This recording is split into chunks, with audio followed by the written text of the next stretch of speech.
welcome to the show. It's another lovely day. I'm in the garden again. The flowers are blooming. It couldn't be better. Summer, oh, I love it. I love it. Welcome along. My name's Chris Reardon. This is United Kingdom Talk, our 3 times a week talk show. And it's been so nice. It's been such nice weather that I have changed my sheets, boys and girls. No, you fail to understand that bit. I don't mean by that I rarely change them. Excuse me. This is a clean household. The sheets are changed weekly, thank you very much. But I have changed from my winter flannelette sheets. My flannelette winter sheets onto normal cotton, I don't know, what's it called? Egyptian cotton sheets. Not very expensive. Oh, I only paid £10 for a sheet. Yes, Matalan. Who's been to Matalan? Very good prices in there, my dears. No need to go to one of these department stores where they charge you 50 quid for one sheet. Have you seen those? 50 quid for one sheet? You go to Asda or Matalan or somewhere like that, dirt cheap. So I've changed my sheets to the nice, cool, soft sort of. Well, they're not soft really, are they? Those summer ones, you know, the flat ones from flannelette to flat. So the flannelette sheets have now gone back in the cupboard until the winter months arrive once again. Yes. The only thing with those flannelette sheets is bits come off. Has anyone got that problem? I thought it was because they were new when I first put them on in the winter, but actually it seems that flannelette sheets constantly molt little bits. Where's my sunglasses? Very bright out here. Flannelette sheets seem to constantly molt off little bits of, I don't know, little round bits of cotton everywhere. And they end up all on the carpet. And, of course, you walk in the bedroom and then it walks all through the rest of the house. And there seems to be bits of flannelette sheet all over the place. Do you have that problem? What's the answer to that one, ladies? Come on, tell me. There's an email address for the show. It's Chris at unitedkingdomtalk.co.uk. Chris at unitedkingdomtalk.co.uk. If you're new to the show, welcome along. This show, the format of this show is pop round for a cup of tea around the table. Here's the table. There's no tea, just me, but you'll just have to imagine it's there. That's the format, and you're always welcome to join in. Emails do take a couple of shows to come up sometime. Although, I have to say, a bit quiet on the email front the last week or so. What's happened? Do you all hate me now? Is there never, ever to be any more emails? Oh, I am sad. Please don't leave me alone here. Email address of the show, Chris at unitedkingdomtalk.co.uk. All right, what have you been doing? Well, I know you're wanting to know what I've been. Let me tell you, I had the busiest ever Sunday this week. I've had to write down a list of all the things I did Sunday because I was so busy. What time did I get up? About 9:30. I wrote it here. Busy day Sunday. I got up on Sunday, shock horror, at 9:30 in the morning. And I have to say, getting up early on a Sunday, I say that's early. You probably get up at 7 o'clock, 8 o'clock during the week in the morning. But Sunday, early in the day, sort of between 8, I would say 7 and 10:30, is a lovely time to be around. No one's around, only early morning churchgoers. It's just fantastic, and it's so quiet, and the birds are singing just as they are now. Can you hear them? Listen. Honestly, they are real birds singing. That's not a sound effect. This is the sound that greets me in the garden. Usually I get up from I am woken. The window is open all night long, and I am woken by birds singing. Beautiful. And as I come down the stairs, it's lots of stairs I have. Oh, yes. This is not a little old council place. I beg your pardon. How can I describe it? Did you ever watch Dynasty? You know the staircase in Dynasty? Well, that's like the staircase here. It is. Don't you believe me? We will have a tour of the house at some point. I hope you enjoyed the tour of the garden we had the other week. Did you? Anyway, so I come down my flight of stairs. Takes me about 25 minutes to get down the stairs because there's so many of them. It's such a large house that I have. And then as I open the kitchen door, the cat Katie the cat is always waiting on the other side of the door, and as I open the door, she meows. Meow. Meow, meow, like that. And she greets me. How lovely is that? So that's my morning. Anyway, so I got up about 9:30 on a Sunday, had a cup of tea, and then I looked and I thought, today is hedge cutting day. Now, it's not a massive... Well, yes, it is a massive garden. It takes about 3 days to walk around the circumference of it. It does. It does. Why don't you believe me? So I thought I'll cut the hedge today, and it's all done now, and it's all looking quite nice. I'm not very straight with hedges. I always marvellous how you see some people's gardens, and they have shapes, don't they? Like balls of, what are those trees that I've got surrounded? Oh, Lelandai. Now, I have got those all round the inside of my fence. And yeah, the important thing with those is to keep them right under control, because they go mad. And when I say they grow quite quickly, so you must cut those or trim them sort of 3 or 4 times a year. It doesn't actually take that long, and it is quite nice, the effect. But some people are able to make shapes and animal shapes and squares and all that business with a hedge cutter. I think you've got to have a bit of an artistic eye to do that, something which I don't have. So I just about managed to cut it flat, although it's not straight. It's sort of a little bit up and down, a bit jagged around the edges. But it does look a lot better now. And that side as well. On the other side, I've got pyracantha bushes, and they've all got... Look, oh, just a minute. I must show you these things. I've got... let me show you the hedge, right? The hedge. It's all right. If you're not watching and listening instead, then you get the general idea anyway. There's my nice, neatly cut hedge. Beautiful, neatly cut hedge. Oh, look who it is. It's Katie. Katie's there. There's Katie sitting by the tree, cleaning herself. Katie! They don't take any notice when you call them, do they? Katie!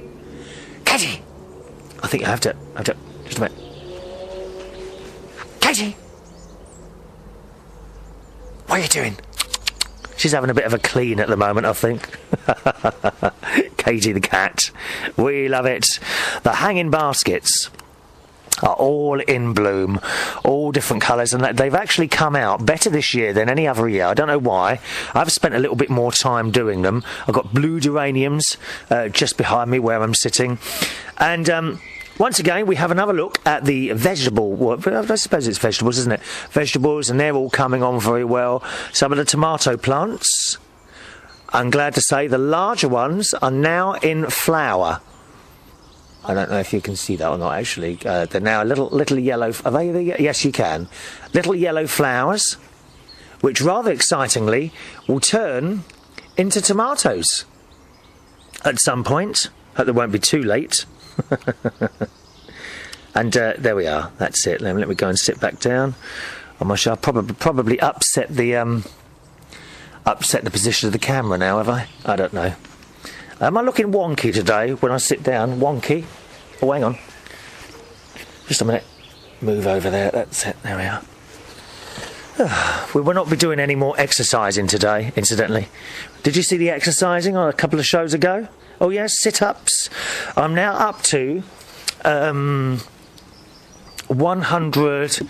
I do 3 lots of 40 stomach... I think they're stomach crunches rather than sit-ups. It's not bad, is it? Eh? Oh, come on. Oh, I know, there's gym people watching at the moment and say, is that all? Just a minute. That's it. So there we are, the exercise coming along well, and I keep up the swimming and that and all that. So I did the hedge, and then I did sticks for the tomatoes, right? Because as they grow, you've got to put a stick in, otherwise they fall over. All those lovely tomatoes I'm going to have. I'll have to have a tomato party here or something like that, where everyone is invited around to sample my wares, so to speak. We'll have tomatoes, peppers, corn and peas. It'll just all be on a great big bowl in the middle of my wooden table. Would you like that? Do you want to come round for a tomato party? In Spain, because they're a big producer of tomatoes, I gather they have some sort of festival each year where when all the tomatoes come and they have a big glut of them, they start throwing them at each other in the street. How strange is that? Dreadful waste of tomatoes, if you ask me. Is there any strange festivals like that where you live? I don't think we have anything odd round here at all. But the Spanish start throwing tomatoes at each other and must remember not to go in September. Can you just imagine that? There you are on the beach in Benidorm, wandering around, and suddenly you're attacked. Killer tomatoes. Now there's somewhere I'd like to go again, Benidorm. I know, it's not exactly the bee's knees of holidays, but I went years and years ago on my honeymoon. And we were there a week. I mean, it's very cheap and cheerful, shall we say. But there's hundreds of people go, thousands of people go there. I think I'd quite like a holiday in Benidorm. Would I fit in? Of course I would. I'd chat to anyone. We could do shows from my hotel balcony, couldn't we? Just an idea. Have you been to Benidorm before? I don't suppose any of our American friends have been there, but if you're in the UK and you've recently been to Benidorm, then tell me about it. My email address, chris@unitedkingdomtalk.co.uk. Now, talking of holidays, where are you going this year? Where are you living, number one? And where are you going? Because I want to know. And have you been there before? What's it like? Because on this show, we like to share stories. And if you've had a nice time somewhere, and you can share it with us, someone else might go there and have a nice time too. And it's nice to be able to assist people in the selection, if they're fortunate enough to have an annual vacation somewhere. It might help them to go to somewhere nice. So tell me, whereabouts are you, number one? And where have you decided to go this year? Will you be travelling on a plane, or is it a cruise? Are you driving there? Let me know. Come on. chris@unitedkingdomtalk.co.uk.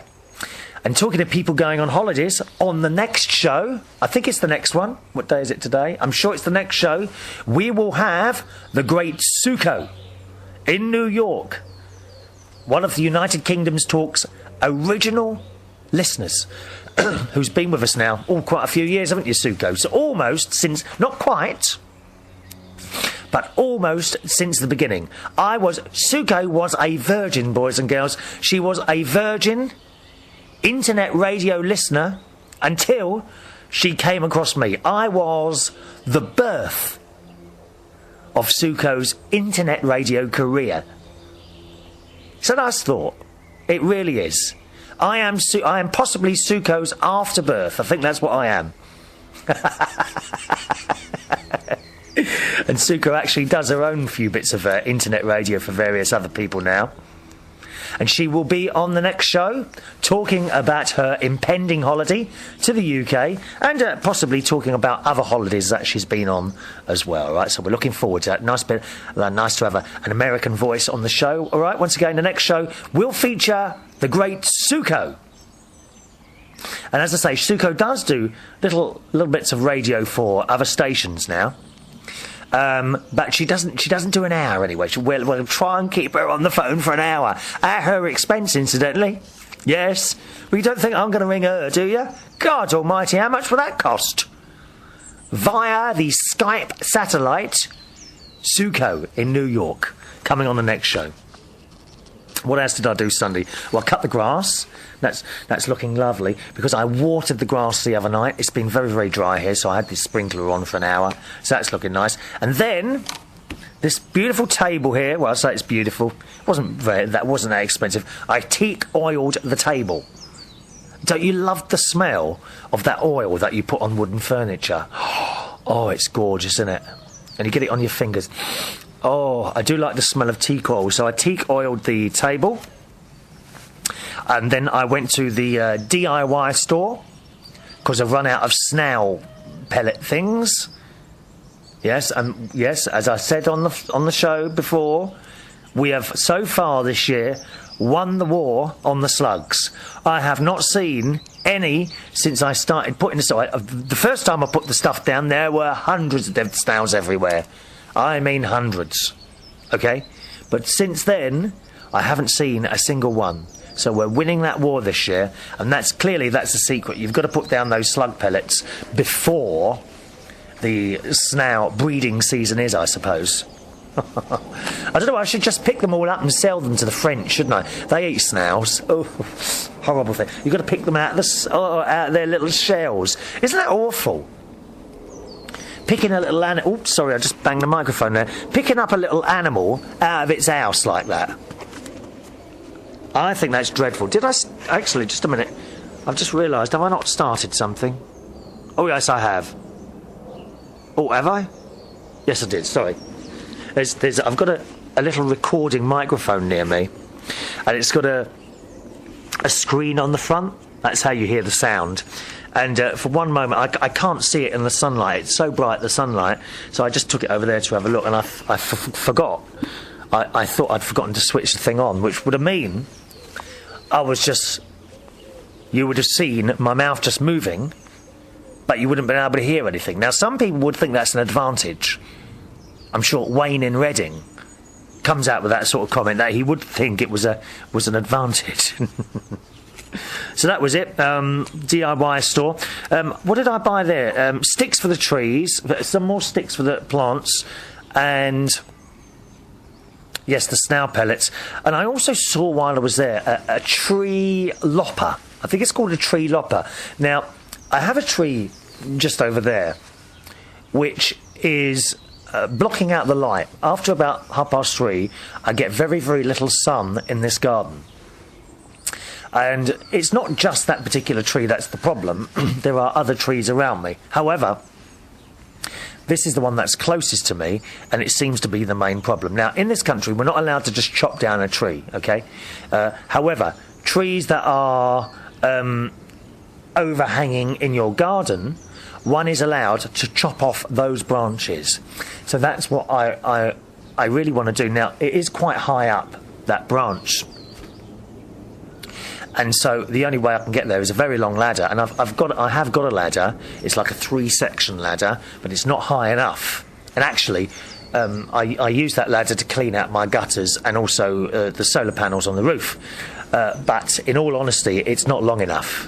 And like when I'm cleaning the solar panels, I am at the top of the ladder on the 3rd extension, and it's really, I think I need to get another ladder with 4 extensions to make it a bit longer. But certainly I can't get that far up the tree. I've cut off what I can, but I can't get any higher.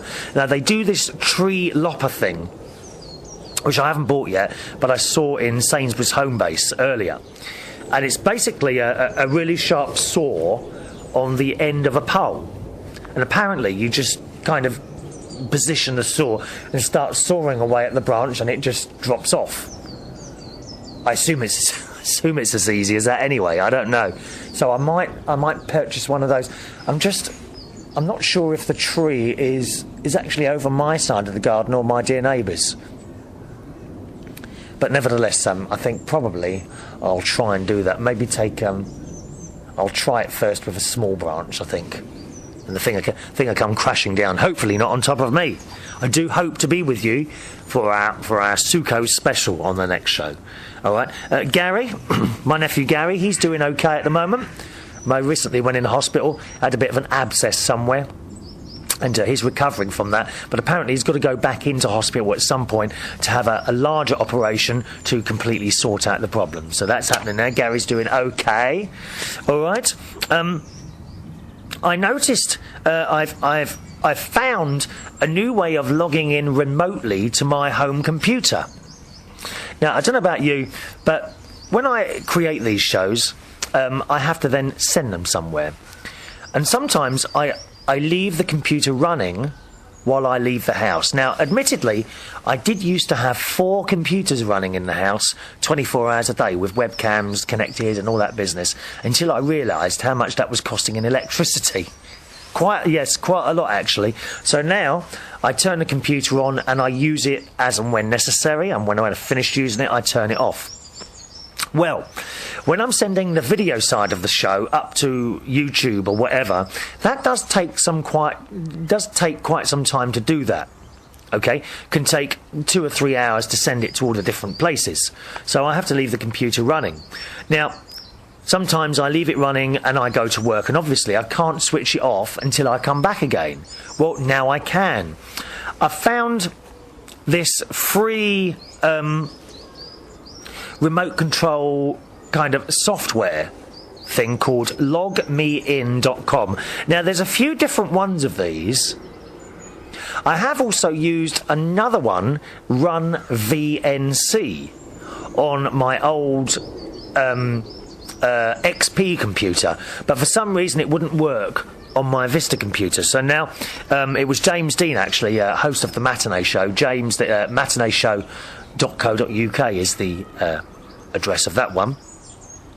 And he told me to try logmein.com. So I downloaded the software, and let me tell you, it's got to be one of the easiest pieces of software I've ever used. And I don't find it easy to use new bits of software. It's so easy.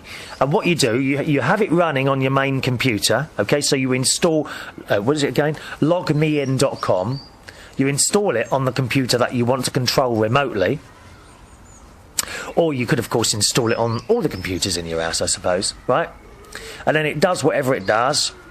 And then, on your computer that you're taking, of course, you've got to have another computer with you, or you could log in from work, right? You simply log into the main LogMeIn website, logmein.com, and then it comes up with the computer that's online and says, do you want to control this computer? And you say yes, and then that's it.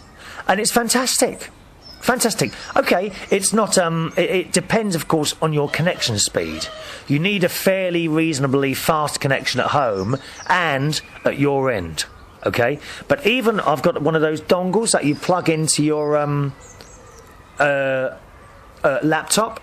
So when I take my laptop to work, I'm now able to look at my computer at home and see what it's doing, and if it's finished the task that I left it doing, I can then actually shut it down from wherever I am in the world. Isn't that great? I mean, that's really good. Once you've shut it down, though, you can't start it up again, okay? You would have to come home and physically switch, because you are literally turning the power off. Okay, once you've shut down the computer, there's no way of starting it up again. Although I suppose, I don't know if you could put it to sleep. I think computers have a sleep mode as well, don't they? Where you can kind of make it sleep so that you can wake it up again. But you can actually, the facility I use is to actually shut it down. So therefore, of course, saving you in electricity. All right, you see, I'm full of money-saving ideas, as always. As always, if you don't mind me saying so. So that's that. I had my bike fixed because I've been getting a lot of punches recently. Don't know why that is. Just have been. A lot of punches recently. And on the front tyre this time. And I thought to myself, Chris, don't be lazy. Go and get a puncture repair kit or a new inner tube and do it yourself. But you know what? I was down the town the other day and I thought, oh, just take it into the bike shop and do it. They actually only charge £7 to do all this, which is fair enough, isn't it? As luck would turn out, he also suggested a new tyre, because I've now got a tyre on the front, and inside the tyre, around the edge, it's got this hard piece of, like... well, I don't know. It's some sort of plastic stuff, I think, and that's all right, and that gives you extra protection against these blooming punches that I keep getting. So I had that done. So I paid for a new tyre, a new inner tube, and the fitting, and that all came to £25, which is fair enough, isn't it? That's not bad at all. So we'll see how long that lasts. Good. Shall we go to these emails? There's not too many emails at the moment. Oh, I wanted to tell you, I found out something about Terry Turner. Terry Turner... he runs an internet radio station, regular listener to this show, and he kindly broadcasts this programme on his radio station. Don't you, Terry? So thank you for that. And I found he doesn't like shopping. He's like me. He doesn't like shopping. How fantastic is that? Maybe we should form a Facebook group. We don't like shopping, or, you know, we don't like being ripped off in shops. Something like that. So I'm glad to hear that, Terry. I'm glad to hear I'm not the only one. Although I have to say, full marks this week for Sainsbury's. OK? Because I took back 2 little punnets of blueberries. And they said on them, use by 2nd or sell by 2nd and 3rd of June. Well, dear, on the 1st of June, there were mouldy ones. Mouldy ones. We don't like mould. Well, I mean, it's all right as penicillin, but have you ever tasted mouldy blueberries? And sometimes they have gone a bit funny, and yet there's no visual distinction of one, probably when they've just gone. And they taste almost a little bit bleachy. Do you know what I mean? Anyway, so I took these. Well, actually, it was about 1 1/4 punnets, because I had 3/4 of one of them. I thought, I wonder if I'll get away with this, and I did. I took the 1 1/4 punnets of blueberries up to Sainsbury's, and she just immediately gave me a refund, didn't even quibble. So full marks to Sainsbury's there, very impressed with that. Apparently she said that's quite unusual for blueberries to go a bit mouldy like that. I don't know why they did, they've been kept in the fridge and everything. She said we get a lot of strawberries come back, because with the strawberries, they come over from different countries in cool truck things, you know, that are kept cold. But on the thing where they come out of the cool trucks, and then they sit, like, in the warehouse, waiting to go back on the cold shelves, and it's that period that can be a bit funny with them, and it sends them off. So she did say we get quite a lot of strawberries. Although other people would say, you know, you shouldn't really buy stuff from other countries, because it's all like taking energy to bring it over, and, you know, they all come over in a boat, or do they come over in a plane? I don't know. Strawberries must come over in a plane, surely, because they don't last very long once they've been picked, do they? Strawberries, do they? And other people would say, like I say, you know, you shouldn't buy strawberries if it says from Spain or Argentina or anywhere. You should always try and buy local produce. But then we won't have strawberries, will we? I must have my bowl of strawberries and fruit in the morning, dear. Every morning, big bowl of strawberries, blueberries, banana, or kiwi fruit, something like that, with a sprinkling of bran flakes on the top. Yes, very healthy eater is our Chris. You know that. Right. Let me see, what else? Oh, I've got one of my new Ted Baker shirts on today. Now, I do believe this is the same Ted Baker shirt that I had on about 6 or 7 shows ago, and it was as tight as anything. Well, look. It's a bit looser now. 1 minute. Look. Hey. It's the new slim, trim Chris Reardon. Thank you very much. I have lost weight. My weight is now varying between 12 stone 13 and 13 stone 1. So I'm quite pleased with myself. Over the last few weeks, I've lost about 5 or 6 pounds. So I'm very happy with that. And I'm also very happy to be wearing a shirt that I bought, from eBay, but nevertheless that I bought from eBay and is now not going to waste. I want to lose about another 6 pounds, and it must carry on. I told you about the sit-ups. You saw me do, or heard me do sit-ups a couple of shows ago, yes. We must continue with our quest for fitness and happiness. A fit person is a happy one. You know that. Good. Okay, email time then, my darlings. Oh, by the way, Susan, our cat lover, I hope you're well. I haven't heard from you for a while, my darling. Are you all right, Susan? Where have you gone, my love? Tell me where you are. I hope you're okay, Susan. I'm concerned that I haven't heard from you for a while. Oh, just before the emails, I wanted to tell you something I saw in one of the newspapers here in the UK, in a Daily Mail, actually. And the article was, is this the future of food? Apparently, a Japanese plant factory is now growing vegetables, on shelves. And this is I don't know, I'm not quite sure of my thoughts on this, actually. The vegetables are grown in a perfectly controlled environment, and it's totally sterile, so there's no insects or anything like that, which means, of course, that you don't have to use insecticides or plant, stuff. You don't need to use any weed killer, nothing. It says it's uncontaminated by dirt, insects or fresh air. Although, how can something be contaminated by fresh air? I don't know. Japanese scientists are developing a new way of growing vegetables. Now, they're called plant factories, and they're like just in big warehouses. They've got 'em, they're springing up all across Japan, and they can churn out immaculate-looking lettuces and green leaves 24 hours a day, 7 days a week. It's all controlled, the lighting, the temperature, the humidity in the water, and even the levels of carbon monoxide, or carbon dioxide rather, can be minutely altered, it says here. So that's fantastic. I'm not quite sure how I feel about this. It says the producers wear gloves. They don't walk around. You know when you see gardeners, and including myself, we walk around the garden in dirty old gloves and scruffy clothes and that. Well, the people in the factory are wearing gloves, surgical masks, and dust-proof suits normally seen in chemical plants. Okay? Now, at the moment, they're growing green leaf, romaine lettuce and garland chrysanthemums, and are sold at a premium to Japanese shoppers. No pesticides, as I say, no risk of contamination with food poisoning bugs as well, because sometimes, you should always wash vegetables, even the organic stuff.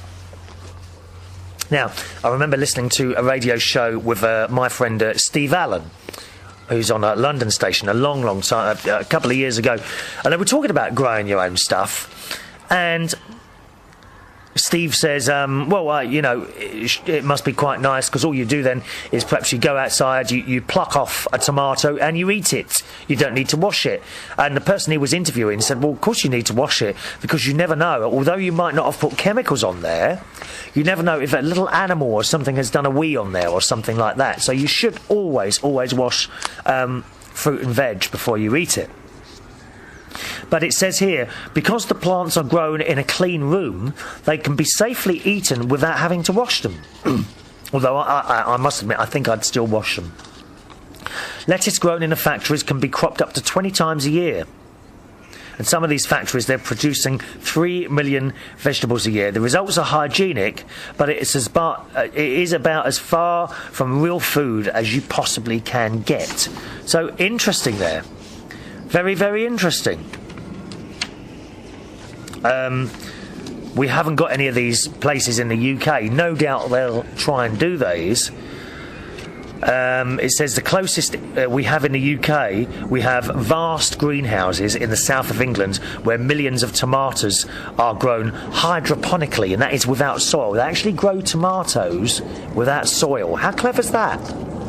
But presumably these are grown by chemicals and all that sort of thing. I don't know, really. It's not clear how these vegetables being grown in the factories... it's not clear what they're actually being grown in. It doesn't say soil. My guess is they're probably grown in some sort of chemical liquid. And again, I would ask the question there, is that a good thing? It's all very well not having to use insecticides, this, that and the other, but if you're growing them in some sort of chemical solution as well, isn't that kind of as bad as growing them in with insecticides and all that? I don't know. Your thoughts on that, please. Do you know anything about these plant factories? Maybe Toby, because we've got Toby in Japan. He listens to the show. Maybe you know about that, Toby, do you? If so, please let us know more about that, OK? It's Chris at UnitedKingdomTalk.co.uk. That's my email address, Chris at UnitedKingdomTalk.co.uk. Right then, emails. And this one's from Mark. Hello, Mark, who says, well done on your show last week with the tarot card show that we did. That was an hour and a half long. Voodoo Mick is spot on. You were both wicked, and all the callers were too. So thank you very much for that. I forgot your name now. Mark. Isn't it surprising how quickly I forget things? I'm sure I do have a little bit of that Alzheimer's disease.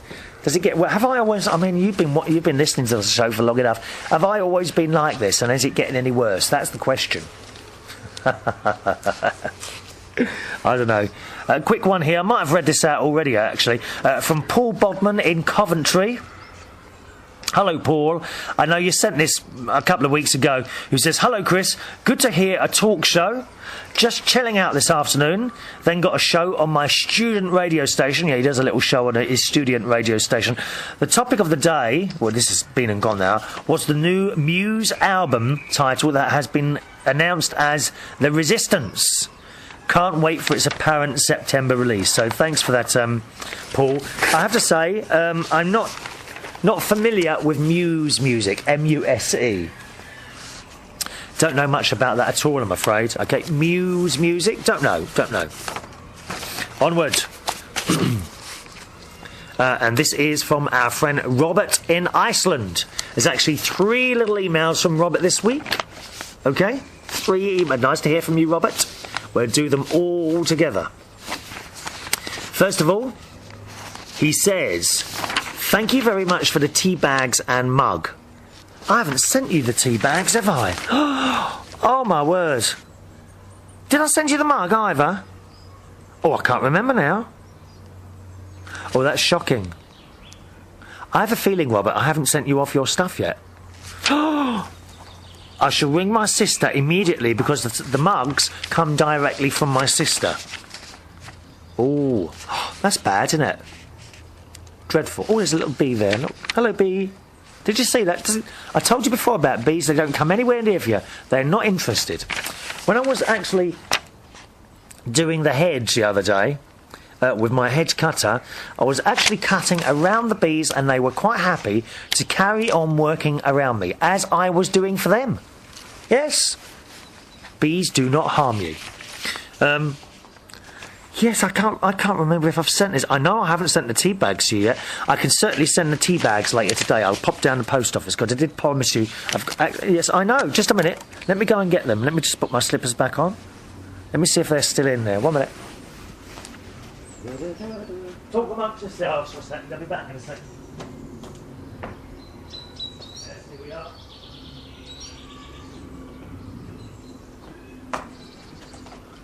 Got the tea bags here. The what is it now? The 39. There we are. That's them. Got the tea bags. Yes, the 39. There were 40. If you remember, there were 40 tea bags in here, but there are now only 39. Okay, because I tried one and didn't like it.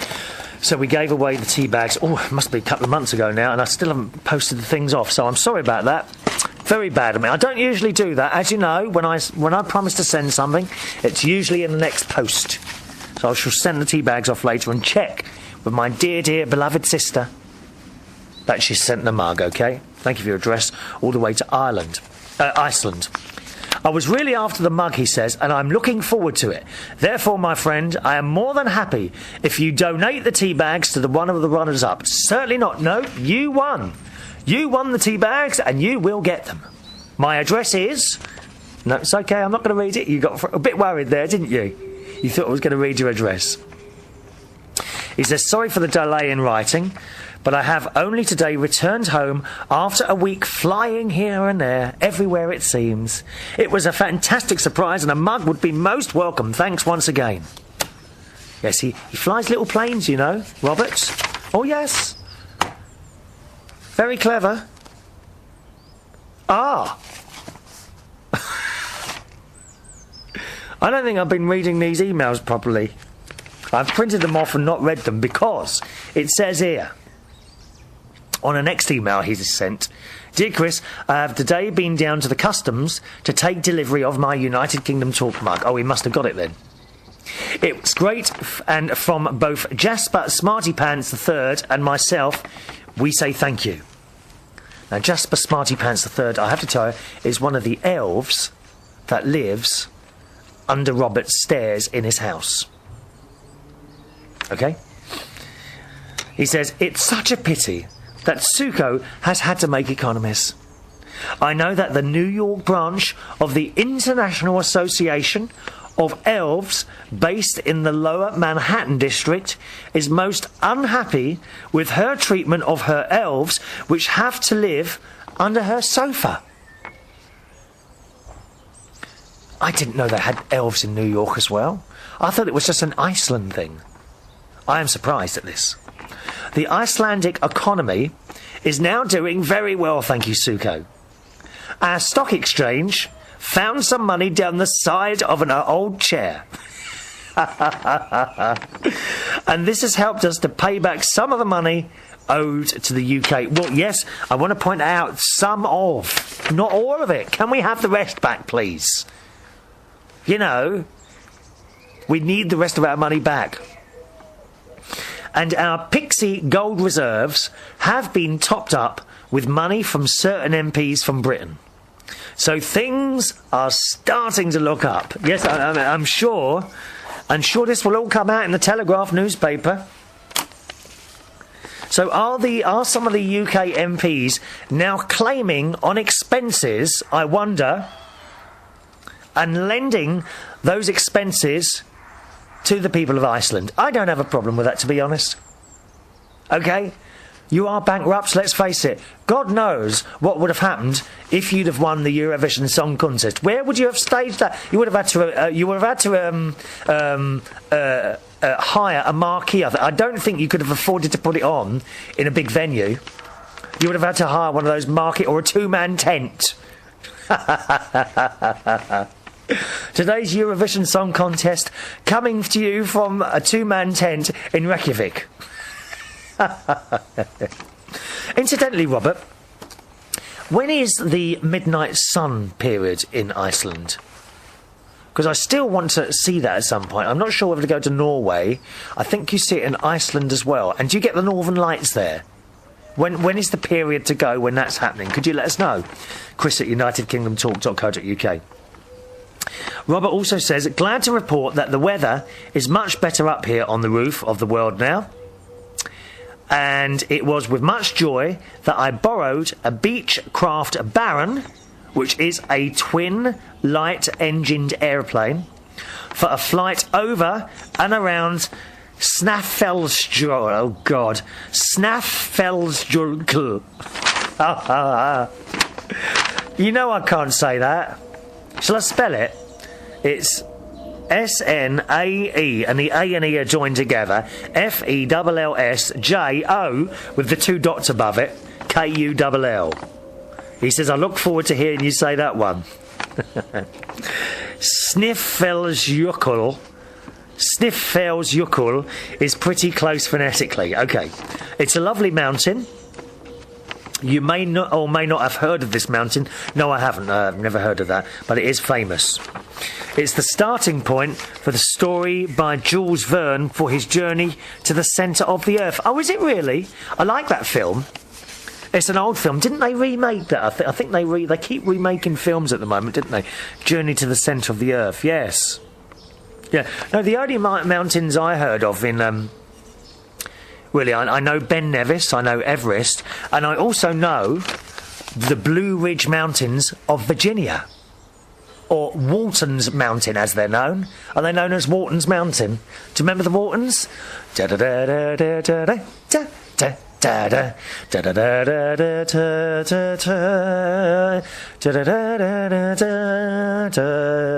Is it shown anymore, the Waltons? That ran for years, didn't it, that? I used to like that. I think, how old was I then? Oh, blimey.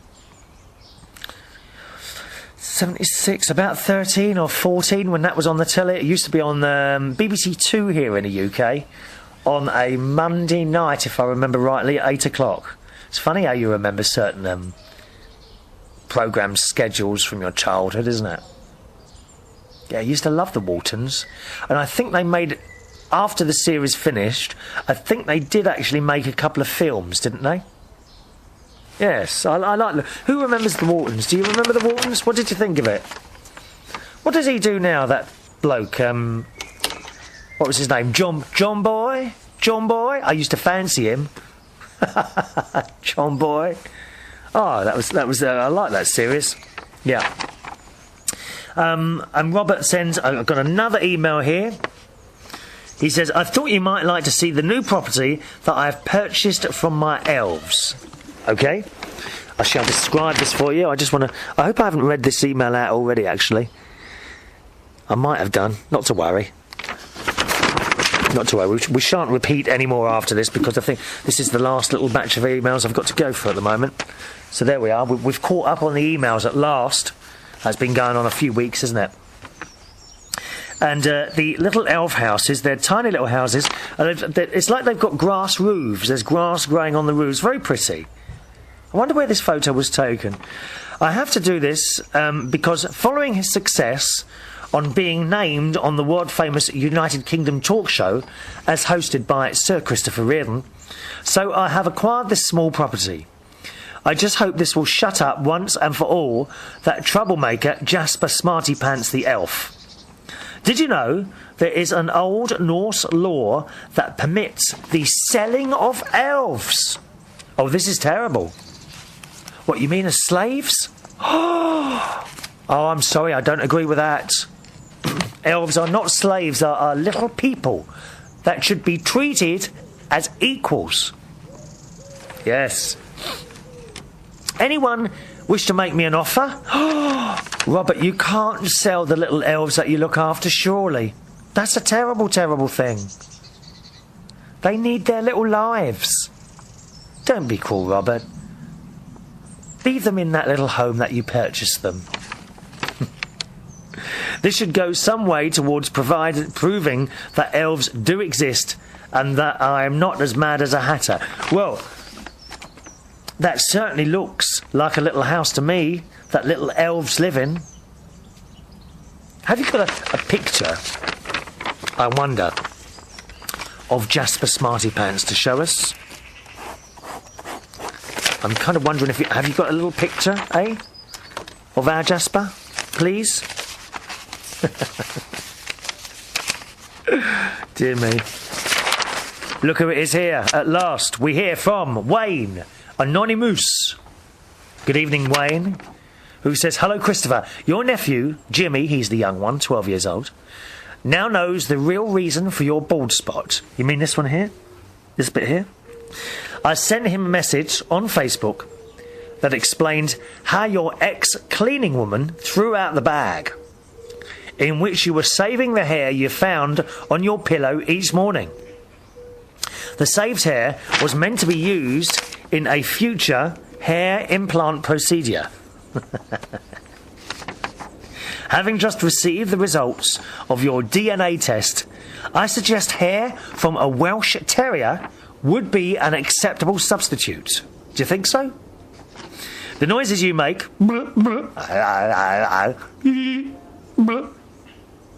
should mask any possible side effects. James Dean, host of matineeshow.co.uk, asked that I not tell you how he aided in collecting and presenting the sample for DNA testing. Bye for now. Advisor to people of advancing years, Irving Distiller. Thank you, Irving. Oh dear, the secret's out.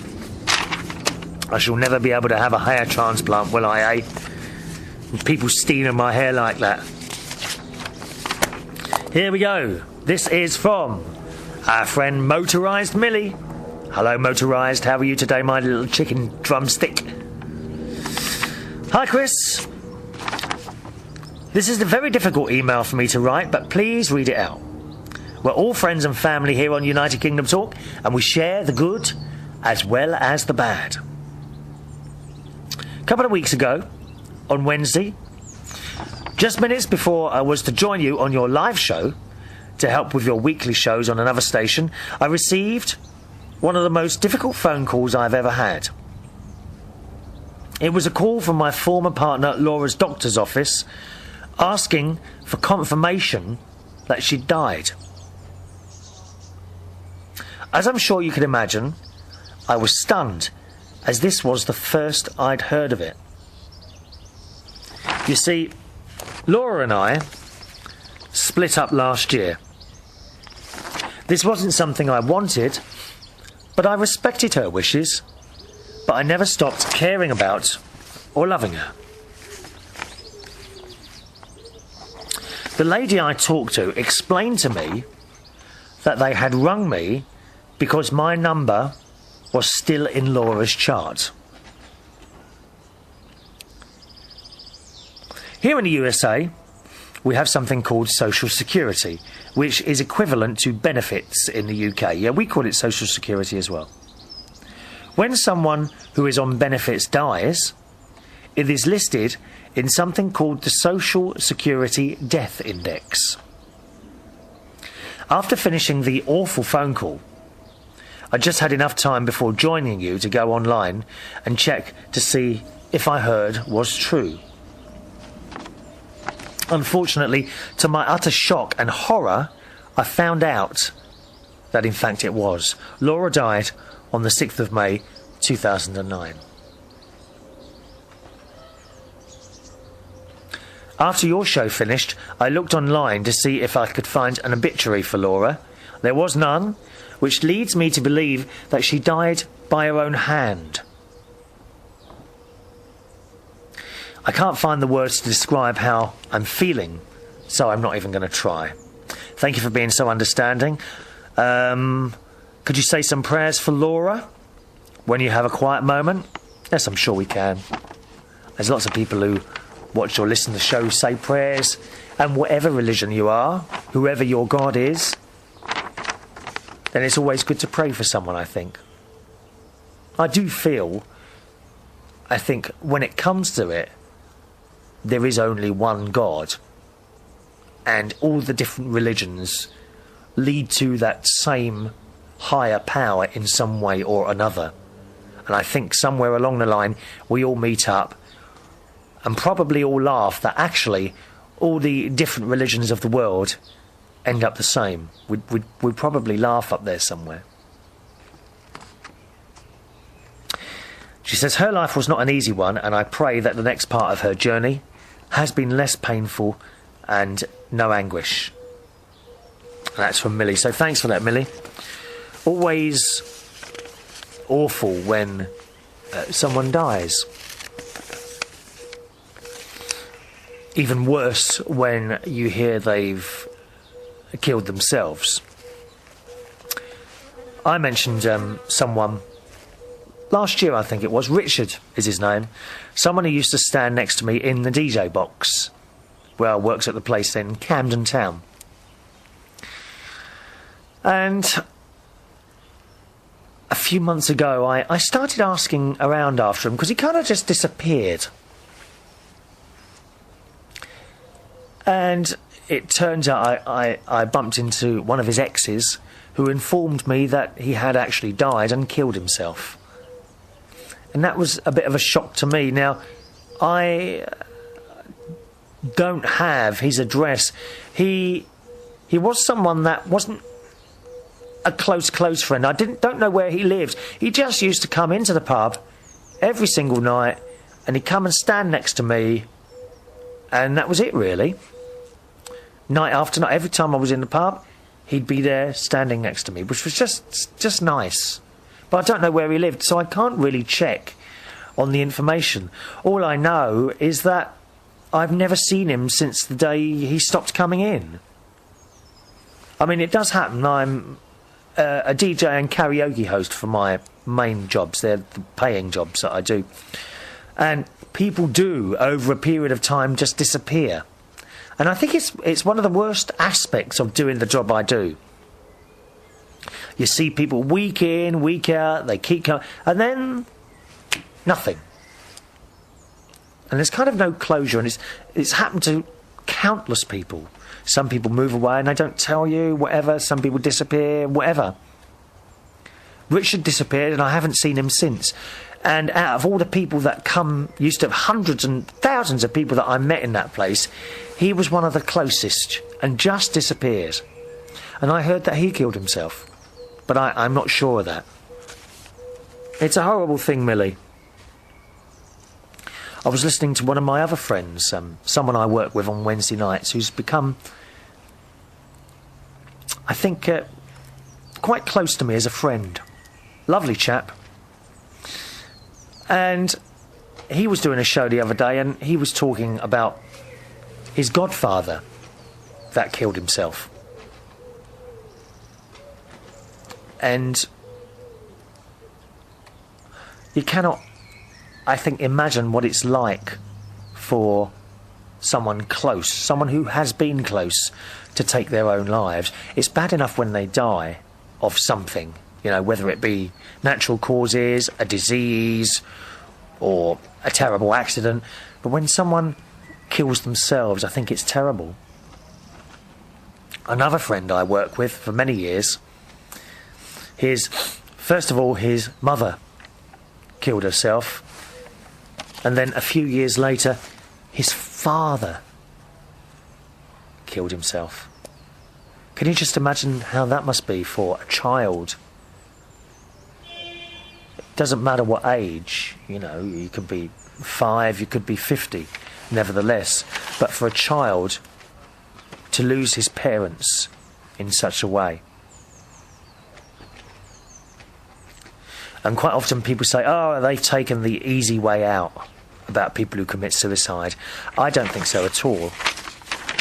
I think to be able to kill yourself, you've got to be very, very brave. It is not the easy way out at all. Can you just imagine doing yourself in? So, perhaps when you hear about people who say, oh yeah, he took the easy way out, he killed himself, I don't think so at all. I think you've got to be very, very brave to do such a thing. It's something I don't think I could do it. Don't think I could. Could you? Thoughts on that subject? Chris at unitedkingdomtalk.co.uk. Chris at unitedkingdomtalk.co.uk. That's it for the show today. As always, thanks for listening or indeed watching. See you on the next one. Myself, Chris Reardon. Bye bye now.